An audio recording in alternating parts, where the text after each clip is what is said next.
प्रेक्षक हो नमस्कार. द स्टेट या यूट्यूब चॅनलला तुमचे मनपूर्वक स्वागत. आजच्या व्हिडिओमध्ये आपण एकनाथ शिंदे यांची नाराजगी कायम या विषयावरती विश्लेषण करणार आहोत. व्हिडिओला लाईक, शेअर आणि चॅनलला सबस्क्राइब करण्यास विसरू नका. अखेर महाराष्ट्राचे मुख्यमंत्री म्हणून देवेंद्र फडणवीस यांचा शपथविधी झाला. त्यांच्या नेतृत्वाखाली उपमुख्यमंत्री म्हणून एकनाथ शिंदे, त्याचबरोबर अजित पवार यांनीही उपमुख्यमंत्री म्हणून शपथ घेतलेली आहे. 23 नोव्हेंबर या दिवशी महाराष्ट्र विधानसभा निवडणुकीचा निकाल लागला आणि सरकार स्थापन व्हायला 5 डिसेंबरचा दिवस उजाडला. म्हणजे जवळजवळ निकाल लागून, म्हणजे विधानसभा निवडणुकीचा निकाल लागून 10 दिवस सरकार स्थापन व्हायला गेली. अर्थातच एवढा वेळ का गेला? अर्थातच एकनाथ शिंदे यांच्या नेतृत्वाखाली महायुतीचा सरकारला घवघवीत असं ऐतिहासिक यश हे विधानसभा निवडणुकीत मिळालं. त्यामुळं मुख्यमंत्री पदावरती एक प्रकारे एकनाथ शिंदे यांचा मजबूत दावा होता. परंतु या विधानसभा निवडणुकीचा निकाल अशा पद्धतीने लागलेला आहे. भारतीय जनता पक्षाला 132 जागा मिळालेल्या आहेत. अजित पवार यांच्या राष्ट्रवादी काँग्रेस पक्षाला 41 जागा मिळालेल्या आहेत. तर एकनाथ शिंदे यांच्या शिवसेनेला 57 जागांवरती विजय मिळवता आलेला आहे. म्हणजे भारतीय जनता पक्षाला अनपेक्षित असे यश मिळालेलं आहे. 2014 आणि 2019च्या तुलनेत भारतीय जनता पक्षाचं हे यश उठावदार दिसतंय. म्हणजे जे नरेंद्र मोदी यांना जमलं नाही ते देवेंद्र फडणवीस यांनी करून दाखवलं, अशा पद्धतीची चर्चा सध्या राज्यामध्ये आहे. त्यामुळे अर्थातच मुख्यमंत्री पदावरती भारतीय जनता पक्षाचा दावा या संख्याबळामुळे आणखी मजबूत झाला. यावेळी कोणत्याही परिस्थितीत मुख्यमंत्री पद भारतीय जनता पक्षालाच मिळालं पाहिजे अशा पद्धतीचा आग्रह भारतीय जनता पक्षाच्या महाराष्ट्रातील नेत्यांचा आणि कार्यकर्त्यांचा आहे. कारण 2022 मध्ये 105 आमदार असतानाही मुख्यमंत्री पद भारतीय जनता पक्षाने मनाचा मोठेपणा दाखवून एकनाथ शिंदे यांना दिलं आणि देवेंद्र फडणवीस यांची तयारी नसताना त्यांना उपमुख्यमंत्री पद स्वीकारायला लावलं. त्यामुळं यावेळी कोणत्याही परिस्थितीत संधी सोडायची नाही याच इराद्यानं भारतीय जनता पक्ष रणनीती आखत आहेत. परंतु एकनाथ शिंदे यांच्या नेतृत्वाखाली यश मिळाल्यामुळं एकनाथ शिंदे यांना आपल्याला किमान काही दिवस, म्हणजे येणाऱ्या स्थानिक स्वराज्य संस्थांच्या निवडणुकीपर्यंत तरी मुख्यमंत्री पद मिळेल अशा पद्धतीची मागणी त्यांनी केली. अशा पद्धतीची चर्चा सध्या होताना दिसत आहेत. म्हणजे किमान 6 महिने तरी आपल्याला मुख्यमंत्री पद मिळावं अशी मागणी त्यांनी भारतीय जनता पक्षाच्या केंद्रीय नेतृत्वाकडे केली. अशा पद्धतीची चर्चा ही सध्या मीडियामध्ये सुरू आहे. अर्थातच विधानसभा निवडणुकीपूर्वी किंवा विधानसभेच्या रणनीती आखताना मुख्यमंत्री पदाचा फॉर्म्युला किंवा मुख्यमंत्री पदाबाबत कोणतीही जाहीर वाच्यता करण्यात आलेली नव्हती किंवा मुख्यमंत्री पद निवडणुकीनंतर कोणाला मिळेल याबाबत काहीही ठरलेलं नव्हतं अशी माहिती मिळते. त्यामुळे अर्थातच एक मुख्यमंत्री म्हणून आपल्या नेतृत्वाखाली निवडणुका लढवलेल्या आहेत आणि सरकारला चांगलं यश मिळालेलं आहे. आणि ज्या मुख्यमंत्री लाडकी बहीण योजनेमुळे हे यश मिळालेलं आहे ती योजना आपल्या कल्पनेतूनच सुरू करण्यात आली. त्यामुळं या विजयाचं सर्व श्रेय आपलं आहे अशा पद्धतीचा एक समज हा एकनाथ शिंदे आणि त्यांच्या शिवसेनेच्या नेत्यांचा झालेला आहे. त्यामुळं मुख्यमंत्रीपद एकनाथ शिंदे यांना मिळावं असा आग्रह शिवसेनेच्या नेत्यांचा, आमदारांचा आणि कार्यकर्त्यांचा होता. परंतु भारतीय जनता पक्षाने मुख्यमंत्री पद देवेंद्र फडणवीस यांना दिलं.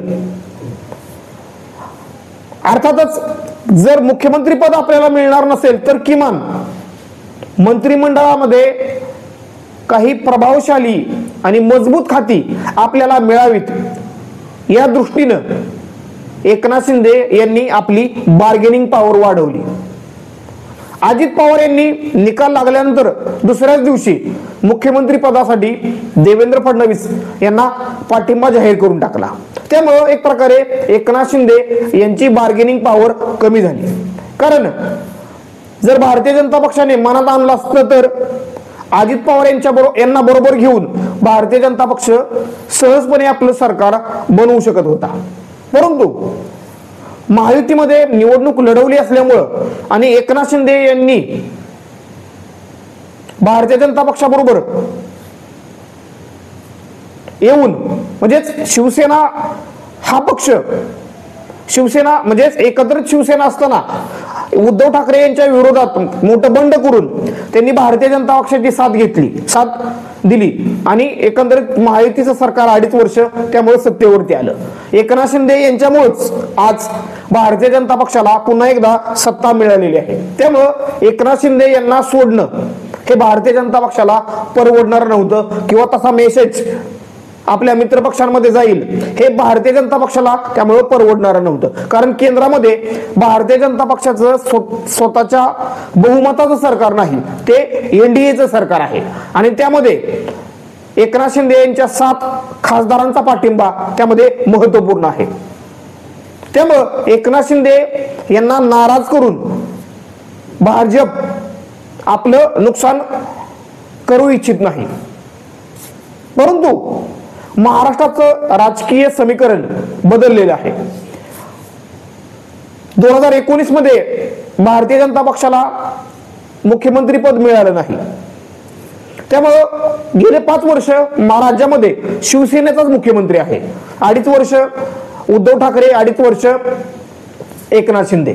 त्यामुळे यावेळी कोणत्याही परिस्थितीत मुख्यमंत्री पद मिळवायचंच याच इराद्यानं भारतीय जनता पक्ष रणनीती आखतोय। परंतु किमान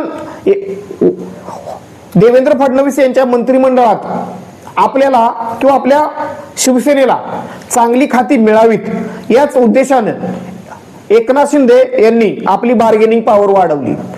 एकनाथ शिंदे,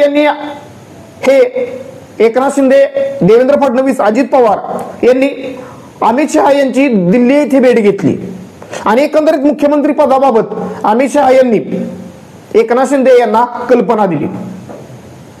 त्याचबरोबर ते दिल्लीमधून आल्यानंतर एकनाथ शिंदे यांनी महायुतीच्या बैठकीमध्ये सहभागी होण्याऐवजी गावी जाण्याचा निर्णय घेतला। सातारा जिल्ह्यातील दरे या आपल्या गावी एकनाथ शिंदे आले आणि ते त्या गावी जवळजवळ 2 दिवस राहिले। अर्थातच तिथं कोणत्याही प्रकारचं नेटवर्क नसल्यामुळं एकनाथ शिंदे यांना कॉन्टॅक्ट करणं सोपं नव्हतं। त्यात एकनाथ शिंदे यांची तब्येत ही काही प्रमाणात खालावली। त्यामुळं एकनाथ शिंदे यांच्याशी संपर्क करणं अवघड झालेलं होतं। 2-3 दिवसानंतर एकनाथ शिंदे पुन्हा एकदा ठाण्यात आले। ठाण्यामध्ये आल्यानंतरही एकनाथ शिंदे यांनी नेत्यांच्या गाठी भेटी घेणं टाळलं। स्वतः शिवसेनेच्या नेत्यांच्या गाठी भेटी घेणं त्यांनी टाळलं। परंतु नंतर एकनाथ शिंदे यांनी शिवसेनेच्या नेत्यांबरोबर गाठी भेटी घेण्यास सुरुवात केली। पहिल्यांदा भारतीय जनता पक्षाकडून गिरीश महाजन यांनी एकनाथ शिंदे यांच्याशी चर्चा केली। अर्थातच गिरीश महाजन यांना संकटमोचक म्हणून ओळखलं जातं। देवेंद्र फडणवीस यांचे हनुमान म्हणून गिरीश महाजन यांची ओळख आहे। देवेंद्र फडणवीस यांचा निरोप एक प्रकारे एकनाथ शिंदे यांच्यापर्यंत पोहोचवण्याचं काम गिरीश महाजन यांनी केलं। गिरीश महाजन यांच्यानंतर देवेंद्र फडणवीस यांनी वर्षा निवासस्थानी एकनाथ शिंदे यांची भेट घेतली आणि त्या 2 नेत्यांमध्ये मंत्रिमंडळ विस्ताराबाबत सविस्तर अशी चर्चा झाली। अर्थातच मुख्यमंत्री पद भारतीय जनता पक्षाकडे गेल्यामुळं एकनाथ शिंदे यांना उपमुख्यमंत्री पद स्वीकारावं लागणार होतं। जर एकनाथ शिंदे हे मंत्रिमंडळामध्ये सहभागी झाले नसते तर शिवसेनेचं त्यामुळं मोठं नुकसान होणार होतं। कारण एकनाथ शिंदे यांच्या तोलामोलाचा नेता सध्या त्यांच्या शिवसेनेमध्ये नाही। त्यामुळं एकनाथ शिंदे जर मंत्रिमंडळामध्ये सहभागी होणार नसतील तर आपणही म्हणजे शिवसेनेचा कोणताच आमदार मंत्रिमंडळामध्ये सहभागी होणार नाही असा निरोप एक प्रकारे शिवसेनेच्या आमदारांनी एकनाथ शिंदेंना दिला. तशी चर्चा सध्या मीडियामध्ये होताना दिसते. एकनाथ शिंदे यांनी मंत्रिमंडळामध्ये यावं यासाठी आणि उपमुख्यमंत्री पद स्वीकारावं असा आग्रह देवेंद्र फडणवीस यांनी धरला. अर्थातच एकनाथ शिंदे यांनी आपली बार्गेनिंग पॉवर वाढवली, कारण मुख्यमंत्री पद नसल्यामुळं किमान गृह मंत्रालय सारखं एक मजबूत खातं आपल्याला मिळावं अशी अपेक्षा खरतर एकनाथ शिंदे यांची आहे. परंतु गृह मंत्रालय कोणत्याही परिस्थितीत आपल्याकडेच ठेवायचं याच इराद्यानं भारतीय जनता पक्ष सध्या मंत्रिमंडळ विस्ताराबाबत वाटाघाटी करताना दिसतोय. त्यामुळं गृह मंत्रालयाऐवजी सार्वजनिक बांधकाम, जलसंपदा किंवा महसूल यापैकी एक खातं निवडावं असा आग्रह भारतीय जनता पक्षाचा आहे. परंतु एकनाथ शिंदे गृहमंत्री पदावरती खरं तर ठाम पाहायला मिळतात. परंतु एकनाथ शिंदे हे गृहमंत्री पदाऐवजी दुसरं नवीन म्हणजेच मजबूत खातं स्वीकारतील अशी ही चर्चा ऐकायला मिळते. अर्थातच एकनाथ शिंदे यांनी बार्गेनिंगला म्हणजेच आपली बार्गेनिंग पॉवर का वाढवलेली आहे, कारण एकनाथ शिंदे यांना माहित आहे मुख्यमंत्री पद असताना मुख्यमंत्री पदाकडं अत्यंत ताकदवर पद म्हणून ओळखलं, त्यांना पाहिलं जातं. कारण मुख्यमंत्री हा संपूर्ण मंत्रिमंडळाचा प्रमुख असतो. मुख्यमंत्री हा कोणत्याही मंत्र्याच्या खात्यामध्ये हस्तक्षेप करू शकतो. मंत्रिमंडळाचा निर्णय हा मुख्यमंत्र्याच्या संमतीनेच फायनल केला जातो. मंत्रिपद कॅबिनेटने घेतलेला निर्णय मुख्यमंत्री बदलू सुद्धा शकतात. म्हणजे एक प्रकारे मंत्रिमंडळामध्ये मुख्यमंत्र्यांना सर्वाधिक जास्त अधिकार असतात. मुख्यमंत्र्याचं पद हे पॉवरफुल असतं आणि आता मुख्यमंत्री पद हे देवेंद्र फडणवीस यांच्याकडे गेल्यामुळं अर्थातच मंत्रिमंडळावरती प्रभाव हा देवेंद्र फडणवीस यांचा राहणार आहे. आणि देवेंद्र फडणवीस यांनी 5 वर्ष मुख्यमंत्री पद सांभाळलेलं आहे आणि एक कार्यक्षम प्रशासक म्हणून देवेंद्र फडणवीस यांची ओळख आहे. त्यामुळं 2014 ते 2019 या काळात एक प्रकारे शिवसेना आणि बीजेपीचं सरकार असताना शिवसेनेला दुय्यम दर्जाची मंत्रिपदे मिळाली. त्यामुळं सत्तेमध्ये असून सुद्धा म्हणावासा सत्तेचा फायदा 2014 ते 2019 या काळात शिवसेनेला घेता आला नाही. तशा पद्धतीची परिस्थिती पुन्हा एकदा आपल्यावरती येऊ नये या दृष्टीनं एकनाथ शिंदे काळजी घेताना दिसतात आणि त्यामुळेच त्यांनी आपली बार्गेनिंग पॉवर खरं तर वाढवलेली आहे. आणि या बार्गेनिंग पॉवर मध्ये गृह मंत्रालयासारखं एक मजबूत खातं आपल्याला कसं मिळेल, जर गृह मंत्रालय मिळालं नाही तर किमान महसूल, सार्वजनिक बांधकाम किंवा जलसंपदा यामधील एखादं खातं तरी आपल्याला मिळावं या उद्देशानं एकनाथ शिंदे हे बार्गेनिंग करताना दिसत आहेत. म्हणजेच एक प्रकारे एकनाथ शिंदे हे मंत्रिमंडळातच राहावेत, त्यांनी उपमुख्यमंत्री पद स्वीकारावं यासाठी त्यांना विनवणी किंवा त्यांची त्या संदर्भात त्यांचं मन वळवण्यासाठी खरं तर देवेंद्र फडणवीस यांनी स्वतः प्रयत्न केले. एकनाथ शिंदे हे मंत्रिमंडळामध्ये सहभागी होणार नाहीत अशा पद्धतीची चर्चा हे ऐकायला मिळाल्या. एकनाथ शिंदे यांच्याऐवजी त्यांचे सुपुत्र श्रीकांत शिंदे हे उपमुख्यमंत्री असतील किंवा शिवसेनेमधील इतर कोणता नेता किंवा आमदार हा उपमुख्यमंत्री असेल अशाही चर्चा ऐकायला मिळाल्या. परंतु एकनाथ शिंदे यांना माहित आहे आपण जर मंत्रिमंडळामध्ये गेलो आणि आपण उपमुख्यमंत्री पद स्वीकारलं तरच आपला पक्ष हा चांगल्या पद्धतीनं वाढू शकतो. एकनाथ शिंदे यांनी मंत्रिमंडळामध्ये उपमुख्यमंत्री पद स्वीकारावं यासाठी शिवसेनेच्या नेत्यांनी, पदाधिकाऱ्यांनी आणि आमदारांनीही शिंदेंना खरं तर आग्रह केला. काल मंत्रिमंडळ म्हणजेच सरकारचा शपथविधी झाला. म्हणजेच मुख्यमंत्री देवेंद्र फडणवीस, उपमुख्यमंत्री एकनाथ शिंदे आणि उपमुख्यमंत्री अजित पवार यांचा शपथविधी झाला.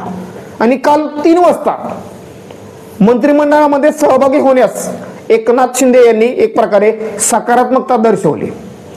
म्हणजे एक प्रकारे मंत्रिमंडळामध्ये सहभागी हे एकनाथ शिंदे यांना व्हायचंच होतं, परंतु आपली बार्गेनिंग पॉवर वाढवून एक प्रकारे आपल्याला मंत्रिमंडळामध्ये किंवा मंत्रिमंडळ विस्तारामध्ये चांगली खाती आपल्या पदरात कशी पडतील याच दृष्टीनं एकनाथ शिंदे हे प्रयत्न करताना दिसत होते.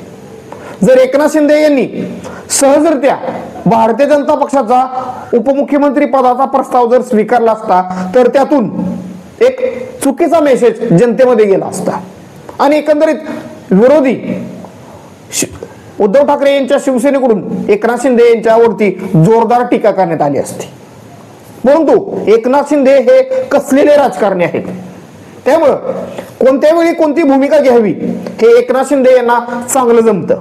कारण 2.5 वर्षात एकनाथ शिंदे यांनी मुख्यमंत्री म्हणून सरकारवरती आपली चांगलीच पकड बसवलेली होती आणि जे घवघवीत यश विधानसभा निवडणुकीत महायुतीला मिळालेलं आहे त्यामध्ये एकनाथ शिंदे यांची भूमिका अत्यंत महत्वाची आहे. कारण मराठा मतदार असतील किंवा महिला मतदार असतील यांनी एकनाथ शिंदे यांच्या चेहऱ्याकडे पाहून महायुतीला मतदान केले असं आपण म्हणू शकतो. त्यामुळं एकनाथ शिंदे यांना डावलणं भारतीय जनता पक्षाला परवडणार नाही. कारण स्थानिक स्वराज्य संस्थांच्या निवडणुका या लवकरच होतील आणि यामध्ये मुंबई महानगरपालिका जर भारतीय जनता पक्षाला जिंकायची असेल तर एकनाथ शिंदे भारतीय जनता पक्षाबरोबर असणं हे अत्यंत गरजेचं आहे. कारण मुंबई महानगरपालिकेमध्ये उद्धव ठाकरे यांच्या शिवसेनेची संपूर्ण ताकद आहे. जर मुंबई महानगरपालिका उद्धव ठाकरे यांच्या हातून गेली तर उद्धव ठाकरे यांच्या शिवसेनेचं अस्तित्व आणखीन कमजोर होऊ शकतं. त्यामुळं मुंबई महानगरपालिका जिंकायची याच दृष्टीनं भारतीय जनता पक्ष ही खडतर त्याच पद्धतीनं रणनीती आखताना दिसतोय. त्यामुळं एकनाथ शिंदे यांचा उपयोग भविष्यातील राजकारणामध्ये भारतीय जनता पक्षाला चांगलाच होणार आहे. आणि एकंदरीत आयडिओलॉजिकली एकनाथ शिंदे हे भारतीय जनता पक्षाचे मित्र आहेत. म्हणजे शिवसेना ही आयडिओलॉजिकली बीजेपीची मित्र आहे, तर अजित पवार यांचा राष्ट्रवादी काँग्रेस पक्ष हा भाजपचा व्यावहारिक मित्र आहे. त्यामुळं एकनाथ शिंदे यांचं राजकीय महत्व हे भारतीय जनता पक्षालाही चांगलंच माहीत आहे. आणि एकनाथ शिंदे सध्या तरी भारतीय जनता पक्षाबरोबर असणं ही भारतीय जनता पक्षाची ही तेवढीच मोठी गरज आहे. कारण एकनाथ शिंदे नाराज झाले तर त्यामुळं एक चुकीचा संदेश हा राज्यामध्ये गेला असता. कारण भारतीय जनता पक्षाला जरी 132 जागा मिळाल्या असल्या तरी सुद्धा भारतीय जनता पक्षाला 26% मतेच मिळालेली आहेत.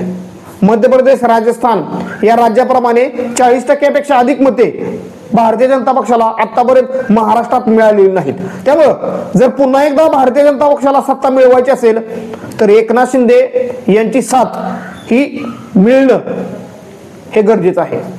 यामुळंच एकनाथ शिंदे यांची नाराजगी किंवा एकनाथ शिंदे यांच्या मागण्यांकडे भारतीय जनता पक्षानं सुद्धा खरं तर सकारात्मक दृष्टीनं त्याकडे पाहिलेलं आहे. आणि अमित शहा असतील, नरेंद्र मोदी असतील यांच्याशी एकनाथ शिंदे यांचे सलोख्याचे राजकीय संबंध आहेत. त्यामुळं अर्थातच एकनाथ शिंदे यांचा हट्ट पुरवणं ही अमित शहा आणि नरेंद्र मोदी यांची ही गरज आहे. कारण केंद्रामध्ये जे काय एनडीए आघाडीचं सरकार आहे त्याला एकनाथ शिंदे यांचा सपोर्ट आहे. त्यामुळं एकनाथ शिंदे यांची नाराजगी ही बीजेपीला परवडणारी नाही. त्यामुळं अर्थातच एकनाथ शिंदे यांची नाराजगी काही प्रमाणात का असेना की दूर करण्याचा प्रयत्न भारतीय जनता पक्षाने केला. अर्थातच एकनाथ शिंदे हे शपथ घेताना सुद्धा नाराज दिसत होते. शपथविधीच्या एवढ्या मोठ्या कार्यक्रमात एकनाथ शिंदे यांच्या चेहऱ्यावरती हास्य दिसत नव्हतं, ते गंभीर वाटत होते.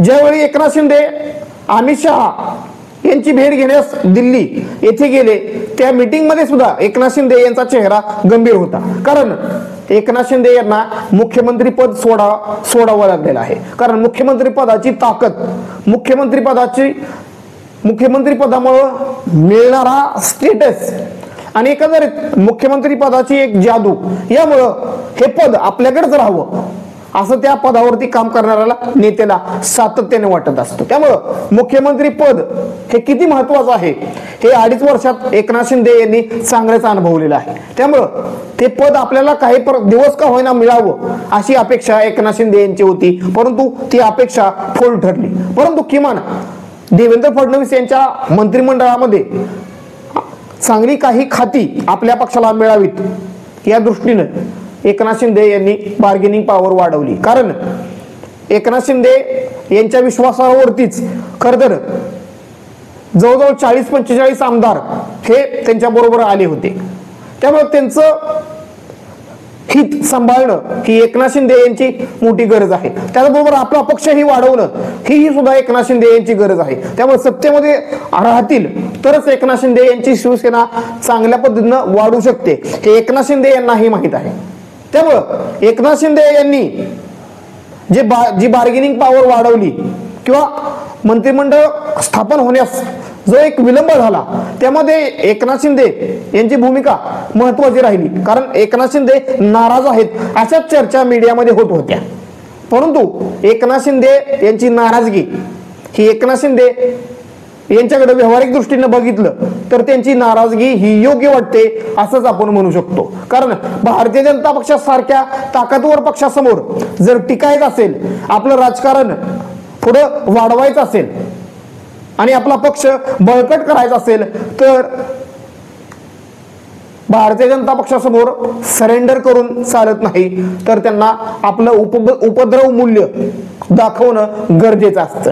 आणि एकनाथ शिंदे हे कसलेले राजकारणी असल्यामुळं एकनाथ शिंदे यांना हलक्यात घेणं हे किती अवघड आहे याची जाणीव गेल्या 2.5 वर्षात बीजेपीला आणि देवेंद्र फडणवीस यांना झालेली आहे. त्यामुळं एकनाथ शिंदे यांचं राजकीय महत्व हे भारतीय जनता पक्षाला चांगलंच माहीत आहे. त्यामुळं एकनाथ शिंदे यांची नाराजगी दूर करण्यात काही प्रमाणात भारतीय जनता पक्षाला यश आलंय असं आपण म्हणू शकतो. परंतु अजूनही एकनाथ शिंदे यांची नाराजगी कायम आहे, कारण मुख्यमंत्री पद गेल्यामुळं. धन्यवाद. व्हिडिओला लाईक, शेअर आणि चॅनलला सबस्क्राईब करण्यास विसरू नका.